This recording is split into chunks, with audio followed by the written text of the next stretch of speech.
ये हमारा हिस्ट्री का तीसरा वीडियो है। कल हम अंग्रेज़ों के बारे में पढ़ रहे थे। अंग्रेज कंपनी है ना, अंग्रेज कंपनी आपको याद रखना है। अंग्रेज कंपनी में सबसे पहले कंपनी जो बनी थी वो लेवेंट कंपनी बनी थी, ना कि ईस्ट इंडिया कंपनी। मैं आपको समझा चुका हूँ। और जीवे मैकाले ने कहा था कि ये कंपनी एक असंगति है। ठीक है। फिर सबसे पहले आने वाला अंग्रेज यात्री, भारत आने वाला अंग्रेज यात्री है ना, जो थल मार्ग से आया है, मिडेन हॉल, मोस्ट इंपॉर्टेंट, 1599 1600 में एक कम प्रथम अंग्रेज यात्री था। आपको याद रखना है। चलिए, ईस्ट इंडिया कंपनी बनी कब थी? 31 दिसंबर 1600 में ईस्ट इंडिया कंपनी बनी थी। ये थोड़ा सा रिवीजन है ना। इस दौरान भारत का बादशाह कौन था? मुगल बादशाह तो अकबर था, 1556 से लेके 1605। ठीक है, थोड़ा सा कल का रिवीजन है। इस कंपनी का नाम है the company and governor of merchant of London trading into the east India, most important है ना। और पहला गवर्नर कौन था? पहला गवर्नर था कंपनी का गवर्नर टॉमस स्मिथ था। याद रखना है, कौन था? Thomas Smith. ये पूछा जा चुका है। इस कंपनी में एक निदेशक होता था, एक उपनिदेशक होता था और 24 सदस्य होते थे, है ना। यह एक निजी कंपनी थी। इसमें से 217 शेयर होल्डर्स थे। याद रखना, कितने शेयर होल्डर्स थे? 217, 217। महारानी एलिजाबेथ प्रथम ने कंपनी को भारत में व्यापार करने के लिए 15 वर्षों का एक अधिकार दिया था, बाद में 20-20 वर्षों का। अभी जब थल मार्ग से आने वाला था जॉन मिडेन हॉल 1599 में। अब अगर आपसे बोले जल मार्ग से आने वाला, तो हॉकिंस पहला अंग्रेज यात्री था जिसने समुद्र मार्ग से यात्रा की। और किस जहाज से आया था? कल मैंने आपको बताया था ये किस जहाज से आया था। तो ये हेक्टर नामक जहाज से आया था। और कभी कभी हेक्टर ऑप्शन में नहीं होता, तो आपको क्या आंसर लगाना है? Red dragon. ठीक है। चलिए, उस समय मुगल बादशाह जहांगीर के दरबार में आया था। भेजा किसने था? तो जेम्स प्रथम ने भेजा था। कब भेजा था? हॉकिंस 1608, है ना। याद रखना, वह फारसी का जानकार था। ये क्वेश्चन आ चुका है। किस भाषा का जानकार था? फारसी भाषा। जहांगीर ने इसे 400 मनसब प्रदान किए थे, लेकिन वह व्यापारिक रियायतें प्राप्त नहीं कर पाया था। उसने व्यापार के लिए कोई भी रियायत प्राप्त नहीं कर पाया था। 1615 में टॉमस रो भारत आए थे। ये दूसरे नंबर के हैं। पहले हॉकिंस, दूसरे टॉमस रो, है ना, जल मार्ग से आने वाले। यह 10 जनवरी 1616 को अजमेर में जहांगीर से मुलाकात की, है ना। टॉमस रो, पीएससी ने क्वेश्चन पूछा भी है कि किससे मिला था, तो टॉमस रो से मिला था, है ना। टॉमस रो किससे मिला था? जहांगीर से, तथा व्यापारिक रियायतें प्राप्त करने में सफल रहा। लेकिन वास्तव में ये रियायतें गुजरात के गवर्नर जहांगीर का पुत्र खुर्रम शाहजहां, ये भी क्वेश्चन पूछा जा चुका है। इसके दो पुत्र थे, खुर्रम और खुसरो, है ना। तो खुर्रम शाहजहां है और खुसरो, खुसरो ने विद्रोह कर दिया था जिसने जहांगीर ने उसको आंखें फोड़वा दी थी। चलिए आगे बढ़ते हैं। आप देखें, जहांगीर के काल में ईस्ट इंडिया कंपनी ने भारत में सर्वप्रथम कारखाना स्थापित किया। किसके काल में स्थापित किया था? जहांगीर के शासन काल में, है ना। मोस्ट इंपॉर्टेंट, जहांगीर के शासन काल में 1611 में मुसलीपट्टनम, मुसलीपट्टनम कहाँ पर है? आंध्र प्रदेश में है। पहली फैक्ट्री स्थापित की। यह पूर्वी तट, दो तट है हमारे, पूर्वी और पश्चिमी, है ना। पूर्वी और पश्चिमी, पूर्वी कहाँ? आंध्र प्रदेश वाला, और पश्चिमी कहाँ पर होता है? गुजरात वाला। चलिए, तो जो पूर्वी तट है 1611, ये भी पूछा जा चुका है। मूसलीपट्टनम में पहली अस्थायी फैक्ट्री थी। इससे पहले 1608 में सूरत में प्रथम फैक्ट्री की स्थापना हेनरी मिड मिडल्टन, है ना, मिडल्टन ने कोशिश की थी, लेकिन ये स्थापना नहीं कर पाया था। ठीक है। और एक और चीज देख लें आप, थॉमस वेस्ट अंग्रेज अधिकारी ने पुर्तगालियों को सवाली, सूरत के समीप स्थित है, वहां पर हराया था। पूछा जाएगा सवाली का युद्ध किन किन के बीच हुआ, तो आपको याद रखना है अंग्रेज और पुर्तगालियों के मध्य हुआ। ठीक है। और थॉमस वेस्ट अंग्रेज अधिकारी था। ठीक है। मिडल्टन ने कोशिश की थी लेकिन स्थापित नहीं कर पाया। पहली बार स्थापित होगी कहाँ? मूसलीपट्टनम। ये क्वेश्चन पूछा जा चुका है, लेकिन ये अस्थायी फैक्ट्री थी, अस्थायी, याद रखना है। 6 फरवरी भारत में 1613 एडी में अंग्रेजों ने अपनी पहली स्थायी फैक्ट्री स्थापित की। सूरत मतलब 13, याद रखना है, सूरत 13, है ना। जहांगीर ने एक फरमान दिया था, है ना। किसको दिया था? थॉमस एडवर्थ को। उसने ही यहाँ पर इस फैक्ट्री की स्थापना की थी। ठीक है। 1632 में गोलकुंडा के सुल्तान ने 500 पैगोड़ा के बदले सुनहरा फरमान दे दिया, है ना। गोलकुंडा के सुल्तान। अगर आपसे पूछा जाए पूर्वी तट पर पहली कोठी कहाँ पर स्थापित की? तो मछलीपट्टनम। पहली मतलब 11 वन वन है ना, और दूसरी फैक्ट्री मतलब 13, दो साल बाद 13। तो दूसरी फैक्ट्री मतलब ये अस्थाई थी, ये स्थाई थी। अगर पहली अस्थाई बात करें तो मछलीपट्टनम, और पहली स्थाई बात करें तो सूरत 13। चलिए, सुनहरा फरमान 1632, 16 दूनी 32। गोलकुंडा है ना, सुनहरा फरमान दिया 500 पैगोड़ा के बदले। उस समय मुद्रा पैगोड़ा चलती थी। कहाँ पर? दक्षिण भारत में। 1633 में हरिहर में फैक्ट्री की स्थापना की अंग्रेजों ने चंद्रगिरी के राजा चेन्नई से चेन्नई नामक गांव खरीदा तथा यहाँ पर 1639 में मद्रास की स्थापना की। मोस्ट इंपॉर्टेंट, मद्रास की स्थापना है ना, मद्रास की स्थापना। यहाँ पर सेंट जॉर्ज नामक किला बनाया। मोस्ट इंपॉर्टेंट, मद्रास का संस्थापक फ्रांसिस डे था। कौन था? फ्रांसिस डे था, याद रखना आपको, फ्रांसिस डे था। 1651 में ग्रेवियन वॉटन ने शाह सुजा बंगाल का शासक था, शाह सुजा से बंगाल में व्यापार की अनुमति प्राप्त कर ली। शाह सुजा जो था औरंगजेब का भाई था, याद रखना, किसका भाई था? औरंगजेब का, शाह सुजा। और किससे? ग्रेवियंट वॉन्ट ने, किससे? वॉटन ने किससे? शाह सुजा से, और शाह सुजा बंगाल का था। ठीक है। बंगाल में ब्रिजमैन ने कासिम बाजार और हुगली पर फैक्ट्री स्थापित की। ठीक है। विलियम हेजेज बंगाल का प्रथम अंग्रेज गवर्नर था। आपको याद रखना है, मद्रास का संस्थापक फ्रांसीसी डे है ना। विलियम हेजेज बंगाल का प्रथम गवर्नर था। और सुनहरा फरमान किसने दिया था? है ना, तो आपको याद रखना है, गोलकोंडा के सुल्तान ने दिया था। और शाह सुजा ने बंगाल में व्यापार करने की अनुमति दी थी 1651 में। ठीक है। इंग्लैंड के राजकुमार चार्ल्स द्वितीय की शादी पुर्तगाल राजकुमारी कैथरीन ब्रेगेंजा के साथ होती है। याद रखना, इंग्लैंड की राजकुमार जो चार्ल्स द्वितीय थे, उनकी शादी किससे होती है? पुर्तगालीन राजकुमारी कैथरीन के साथ हुई, तथा बॉम्बे दहेज में दे दिया गया 1661 में। याद रखना है ना, 1661 में जो क्या था, बॉम्बे, वो किसको मिल गया? इंग्लैंड के राजकुमार को। और इंग्लैंड के राजा अब क्या करेंगे? अंग्रेजों को 10 पौंड किराए पर दे देंगे। ठीक है।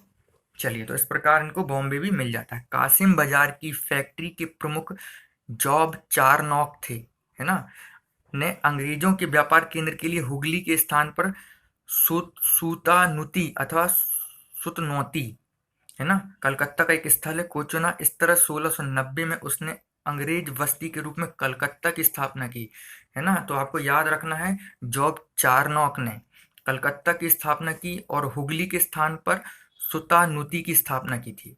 ठीक है। 1668 में बॉम्बे में एक फैक्ट्री की स्थापना हुई। बॉम्बे के संस्थापक कौन थे? गैरोल्ड अगियार। मद्रास के संस्थापक फ्रांसीसी डे और बॉम्बे के संस्थापक गैरोल्ड अगियार। बंगाल में सूतानाती, कालीकाता, गोविंदपुर नामक 3 गांव 12,000 रुपए में खरीद लिए। 1698 में यहाँ कलिकाता में फैक्ट्री की स्थापना की गई। यहाँ पर फोर्ट विलियम बनाया गया। मोस्ट इम्पोर्टेंट 1698 में क्या बनाया गया? फोर्ट विलियम, है ना। चलिए, और कलकत्ता का पहला प्रेसिडेंट कौन था? सर चार्ल्स आयर था। याद रखना, कौन था? सर चार्ल्स आयर था। संस्थापक, है ना, जॉब चारनॉक कलकत्ता का पहला गवर्नर चार्ल्स आयर, अभी बता चुके हैं। 1717 में जॉन सरमन के नेतृत्व में एक प्रतिनिधि मंडल मुगल बादशाह फर्रुखसियार से मिलने पहुंचा। कहाँ पहुंचा? फर्रुखसियार। इस प्रतिनिधि मंडल में डॉक्टर हैमिल्टन तथा एक 2 भाषाओं को जानने वाला ख्वाजा सेविद आर्मेनिया का था। यहाँ फर्रुखसियार ने कंपनी के कई व्यापारिक रियायतें दे दी। यही कहलाया शाही फरमान। फा से फरमान और फा से फर्रुखसियार, है ना। किसको दी? जॉन सरमन को दी। कब दी? 1717 में दी। और उसकी शर्तें क्या क्या थी रियायतों की? तो देख लीजिए, 3,000 रुपये में बंगाल में व्यापार की छूट मिल जाएगी। 10,000 रुपये में सूरत बंदरगाह से व्यापार की छूट। अंग्रेजों के बॉम्बे टकसाल के सिक्के को मान्यता दे दी गई। अंग्रेज कलकत्ता के आसपास जमीन खरीद सकते हैं। ब्रिटिश ब्रिटिश इतिहास में और ऑर्म ने इसे कंपनी का मैग्ना कार्टा कहा था। ये आईएएस में पूछा है, तो किसने कहा था? ऑर्म ने, है ना। ये फर्रुख सियार के शाही फरमान को क्या कहा था? महान अधिकार पत्र, मैग्ना कार्टा कहा था कंपनी का। ठीक है, चलिए आगे देखना है। बंबई के अंग्रेज गवर्नर जॉन चाइल्ड को 1688 में औरंगजेब द्वारा भारत से निष्कासित कर दिया गया। ये पीएससी पूछ चुका है ना। बंबई के अंग्रेज गवर्नर जॉन चाइल्ड, है ना, बच्चा तो रहता है, बच्चा टाइप का मतलब इसका नाम चाइल्ड है, तो वो बच्चे को टिकने नहीं देगा। कौन? औरंगजेब। ठीक है, तो औरंगजेब इस बच्चे को भगा देगा मार के, है ना। तो 1688 में औरंगजेब द्वारा भारत से निष्कासित कर दिया गया। जॉन चाइल्ड ने माफी मांगी। अंग्रेजों ने भी सभी पकड़े हुए जहाजों को लौटा दिया और हर्जाने में 1.5 लाख रुपए देना स्वीकार किया। तो ये क्वेश्चन पीएससी पूछ चुका है, तो आपको ये भी याद रखना है कि किस अंग्रेज गवर्नर को हराया था 1688 में। औरंगजेब ने तो जॉन चाइल्ड को हराया था। ठीक है, ये वही है। अब एक बार अंग्रेजों की कौन कौन सी कोठियां हैं या व्यापारिक केंद्र है वो आप देख लें। मूसलीपट्टनम 1611 में स्थापित की थी, ये अस्थायी थी। सूरत में 1613 में ये स्थायी थी, ये पूछा जा चुका है पीएससी में। मद्रास 1639, मद्रास 1639 फ्रांसीसी डे। बम्बई बम्बई 1687 में स्थापित हुई। ठीक है, और कलकत्ता 1698, है ना। जॉब चारनौक।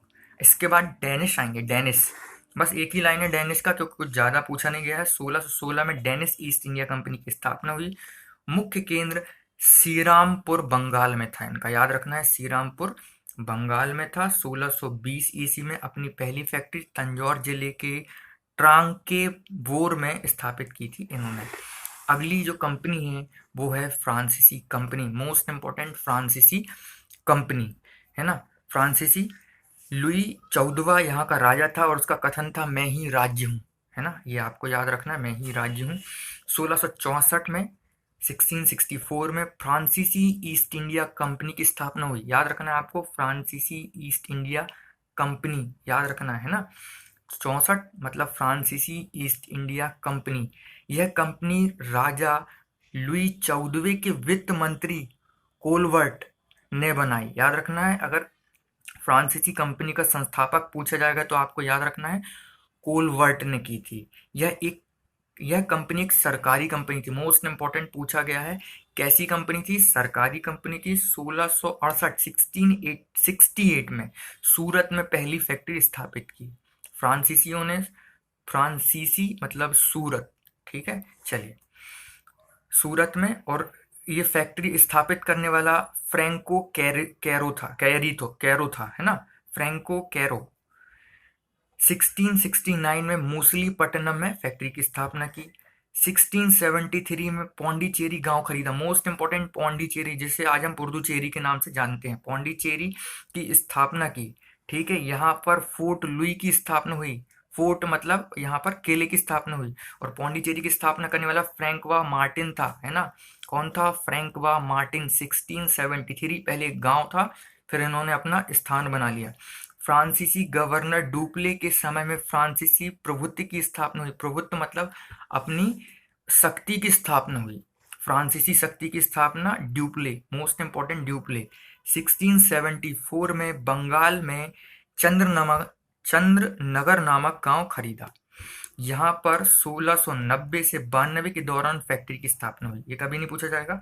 आपको ये याद रखना है कि यहाँ का जो गवर्नर था मोस्ट इंपॉर्टेंट शक्तिशाली, वो डुप्ले था, है ना। डुप्ले ने भू क्षेत्र अर्जित करने के उद्देश्य से भारतीय राजाओं के झगड़े में भाग लेने आरंभ कर दिया, है ना। भारतीय झगड़ों में आरंभ किसने?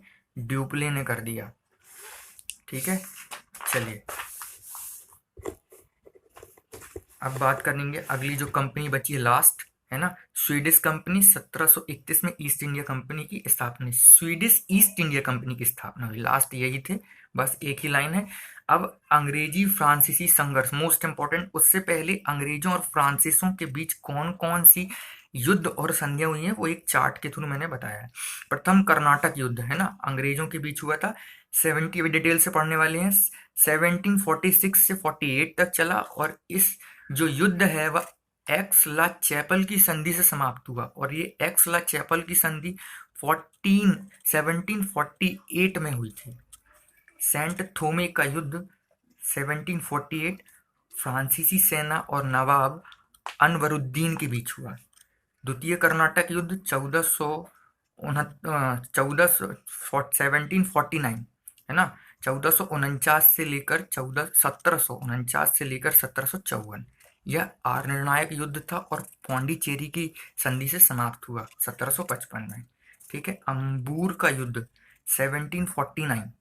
तृतीय कर्नाटक युद्ध 1756 टू 1763 पेरिस की संधि से समाप्त हुआ। और वॉन्डीवॉस का युद्ध 22 जनवरी 1760 अंग्रेजों और फ्रांसीसियों के बीच हुआ। ठीक है। अब पढ़ेंगे हम लोग अंग्रेज और फ्रांसीसियों के बीच कौन कौन से युद्ध हुए हैं। ठीक है, चलिए। अंग्रेज तथा फ्रांसीसियों के बीच 3 युद्ध हुए हैं। कितने युद्ध हुए हैं? 3 युद्ध हुए हैं, जिन्हें कर्नाटक युद्ध कहा जाता है। कौन सा युद्ध कहा जाता है? कर्नाटक का युद्ध, याद रखना है। कर्नाटक के 3 युद्ध हुए हैं, है ना। किस किस के बीच हुए हैं? अंग्रेज और फ्रांसीसी। कर्नाटक तमिलनाडु में एक रियासत थी जिसकी राजधानी अर्काट थी। याद रखना, क्या? अर्काट। प्रथम कर्नाटक युद्ध 1746 से 1748 1746 टू 1748। कारण क्या था? ऑस्ट्रिया का उत्तराधिकार। ऑस्ट्रिया एक देश है आज के समय में, है ना, पुर्तगाल में, आप देखेंगे। अंग्रेज कप्तान वॉरनेट ने फ्रांसीसियों के जहाज पकड़ लिए। अंग्रेज का जो कप्तान था ने फ्रांसीसी अंग्रेजी कप्तान वॉरनेट ने फ्रांसीसियों के जहाज पकड़ लिए थे। फ्रांसीसी गवर्नर ड्यूप्ले मॉरिशस से ला बुर्देन को बुलाता है। दोनों ने मिलकर मद्रास को घेर लिया। उस समय मद्रास अंग्रेजों के कब्जे में था, है ना, सबसे बड़ा केंद्र था। घेर लिया। ला बुर्देन धन लेकर मद्रास अंग्रेजों को फिर से दे देता है। विश्वासघात कर देता है वह ड्यूप्ले के साथ, लेकिन ड्यूप्ले फिर उससे पुनः अधिकार कर लेता है। फिर बाद में क्या होता है? एक्स ला चैपल या सैपल की संधि के द्वारा कर्नाटक का प्रथम युद्ध समाप्त होता है। और यह कब होती है? एक्सला सैपल की संधि या चैपल की संधि 1748। याद रखना है, सैपल 48, चैपल 48, है ना। और प्रथम युद्ध 1746 से 1748। चलिए दूसरा, आगे बढ़ते हैं। अंग्रेजों को मद्रास वापस दे दिया गया, लेकिन इस युद्ध में फ्रांसीसियों की जीत हुई थी। तो कर्नाटक के फर्स्ट युद्ध में कौन जीतने वाला है? फ्रांसीसी जीतने वाले हैं। ठीक है। 1748 में सेंट टोमे का युद्ध हुआ। सेंट टोमे, अभी हमने पढ़ाया था, सेंट थोमे या टोमे एक ही है ना। फ्रांसीसी और अनवरुद्दीन, कर्नाटक का राजा, है ना, फ्रांसीसी राजा पैराडाइज था, और अकबरुद्दीन राजा था, और महफूज खां उसकी तरफ से लड़े थे। इसमें भी किसकी जीत होती है? इसमें भी फ्रांसीसियों की जीत होती है। सेंट थॉमस का युद्ध या सेंट टोमे का युद्ध। द्वितीय कर्नाटक युद्ध, अब बात करेंगे द्वितीय कर्नाटक युद्ध की। द्वितीय कर्नाटक युद्ध 1749 से 1754 तक चला। कारण इसका था, पहला कर्नाटक युद्ध का कारण क्या था? ऑस्ट्रिया पर उत्तराधिकार, है ना। यूरोप का एक देश है ऑस्ट्रिया, ऑस्ट्रिया की राजधानी वियना। कारण क्या था? भारतीय रियासतों का आंतरिक संघर्ष। दूसरा कर्नाटक युद्ध का कारण, ठीक है, रियासत कर्नाटक, राजा अनवरुद्दीन था, ठीक है, और चंदा साहिब फ्रांसीसी। ठीक है। तो ये जो अनवरुद्दीन थे ये अंग्रेजों के खेमे में थे, और जो चंदा साहिब थे ये फ्रांसीसियों के खेमे में थे। ठीक है, पहला कारण इसका ये बना। दूसरा हैदराबाद नासिर जंग अंग्रेजों के पक्ष में था और मुजफ्फर जंग फ्रांसीसियों के पक्ष में था। ठीक है। अंबूर का युद्ध 1749। फ्रांसीसी, चंदा साहिब, मुजफ्फर जंग ने मिलकर अनवरुद्दीन को मार दिया। फ्रांसीसी, है ना, चंदा साहिब और मुजफ्फर जंग, इन तीनों ने मिलकर किसको मार दिया? अनवरुद्दीन को, जो अंग्रेजों के पक्ष में था। थोड़े दिन बाद नासिर जंग भी लड़ते हुए मारा गया। जो दोनों अंग्रेजों के पक्ष में थे, उनको मार दिया गया। मुजफ्फर जंग ने डुप्ले को कृष्णा नदी के दक्षिण भाग दे दिया। मुजफ्फर जंग ने क्या किया, ये जो हम लोग जो जीत गए हैं जंग, है ना, ड्यूप्ले फ्रांसीसी था, तथा बुस्सी के नेतृत्व में एक सेना फ्रांसीसी हैदराबाद में रखी गई। इस प्रकार भारत में सहायक संधि की शुरुआत ड्यूप्ले ने की, है ना, लॉर्ड बेलेजली ने नहीं। अगर आपसे पूछा जाए कि सबसे पहले, अभी बोला था ना कि भारत में राजाओं के बीच हस्तक्षेप करना स्टार्ट कर दिया था, तो वो ड्यूप्ले था, याद रखना, ड्यूप्ले। तो इस प्रकार भारत में सहायक संधि की शुरुआत करने वाला पहला फ्रांसीसी गवर्नर कौन था? ड्यूप्ले था।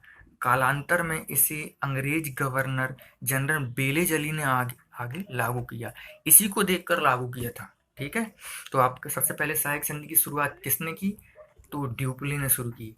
अब तक इस युद्ध में फ्रांसीसियों की जीत हुई, ठीक है, लेकिन रॉबर्ट क्लाइव अपने 210 सैनिकों के साथ अरकाट, अभी पढ़ा था अरकाट, को जीत लिया, है ना। इसके बाद फ्रांसीसी हारने लगते हैं। ड्यूप्ले को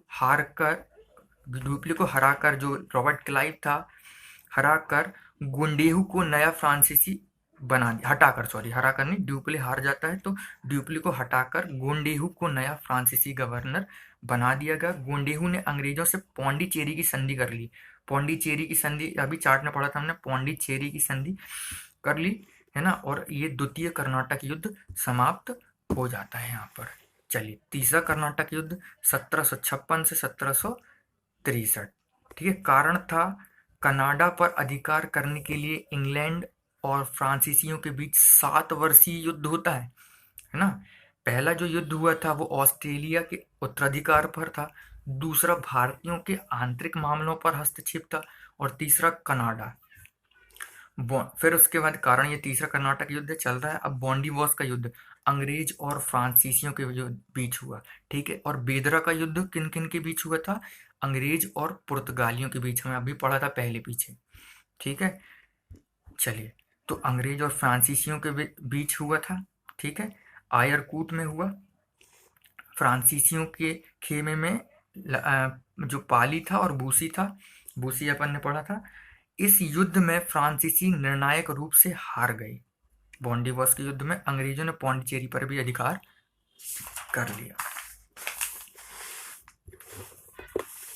चलिए, पौंडीचेरी पर किसका अधिकार था? फ्रेंच का अधिकार था, फ्रांस लोगों का अधिकार था, फ्रेंच।